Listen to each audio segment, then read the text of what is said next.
ಮಾಂಡೂಕಿ ಎಂಬ ಮುನಿಗಳಿದ್ದರು. ಅವರ ಪತ್ನಿ ಹೆಸರು ಇತರೆ. ಅವರಿಗೊಬ್ಬ ಮಗನಿದ್ದ, ಅವನೇ ಐತರೇಯ.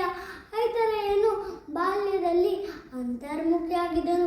ಪೂರ್ವ ಸಂಸ್ಕಾರದ ಪ್ರಭಾವದಿಂದ ಅವನು ದ್ವಾದಶಾಕ್ಷರಿ ಮಂತ್ರವನ್ನು ಜಪಿಸುತ್ತಾ ಕಾಲ ಕಳೆಯುತ್ತಿದ್ದನು.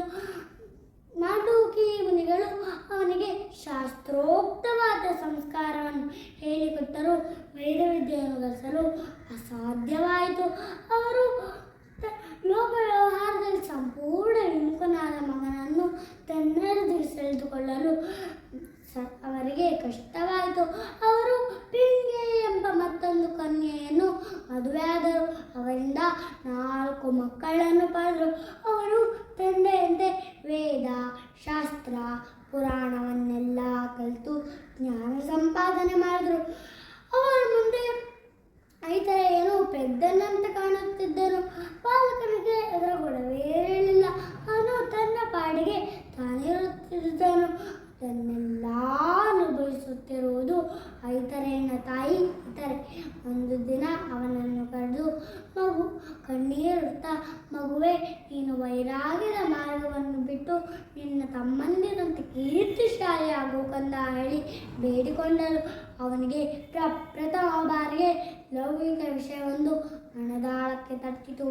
ಈ ಲೋಕವೇ ಬೇಡವೆಂದು ವೈರಾಗ್ಯ ಆದವರಿಗೂ ಸಹ ತಮ್ಮ ಅಮ್ಮನೆಂದರೆ ಅಕ್ಕರೆ ಇದ್ದೇ ಇರುತ್ತದೆ. ಅವನು ಅಮ್ಮನ ಕಣ್ಣೀರಿಗೆ ಕರಗಿಬಿಟ್ಟನು. ತನ್ನ ಮನದಾಳಲ್ಲಿ ಏನಿದೆ ಎಂದು ಹೇಳಿದನು. ತತ್ವ ಮಾರ್ಗದ ಆಳವನ್ನೆಲ್ಲ ಹೇಳಿದನು. ಮಹಾಜ್ಞಾನಿಯಂತೆ ಬೋಧಿಸಿದನು.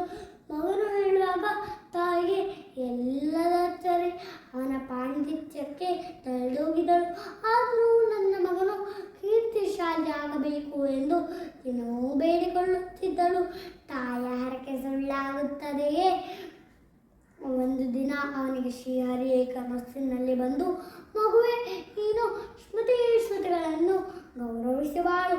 ನಿನಗೆ ಗುರುಪದೇಶವಿಲ್ಲದೆ ವೇದಗಳು ಉಳಿಯುವಂತಾಗಲಿ. ಕೋಟಿ ತೀರ್ಥದ ಬಳಿ ಹರಿವೇದನೆಂಬ ಬ್ರಾಹ್ಮಣನು ಯಜ್ಞ ಕಾರ್ಯ ಮಾಡುತ್ತಿದ್ದಾನೆ. ಅವನ ಹತ್ತಿರ ಹೋಗಿ ನಿನ್ನ ಜ್ಞಾನ ವಿಶೇಷದಿಂದ ಆತನ ಮನ್ನಣೆ ಪಡೆ. ಜಗತ್ತಿನ ವಾನ್ಮಯದ ವಲಯದಲ್ಲಿ ನಿನ್ನ ಹೆಸರು ಶಾಶ್ವತವಂತೆ ಮಾಡಿ ತಾಯಿಯನ್ನು ಸಂತೋಷಪಡಿಸು ಎಂದು ಹೇಳಿದರು. ಶ್ರೀಹರಿ ಕನಸಿನಲ್ಲಿ ಕೊಟ್ಟ ಆಜ್ಞೆಯಂತೆ ನಡೆದನು. ಮತ್ತೆ ಲೋಕವಿಖ್ಯಾತನಾದನು. ಋಗ್ವೇದ ಇತರೆ ಶಾಖೆಯನ್ನು ರೂಪಿಸಿದ ಕಾರಣ ಅದಕ್ಕೆ ಅವನದ್ದೇ ಹೆಸರು ಬಂತು. ಐತರೇಯ ಉಪನಿಷತ್ತು ಭಾರತೀಯ ಜ್ಞಾನಕೋಶದಲ್ಲಿ ಅತ್ಯಂತ ಮುಖ್ಯವಾದದ್ದು. ನಾವು ನೀವು ಆನಂದ ಪಡುವ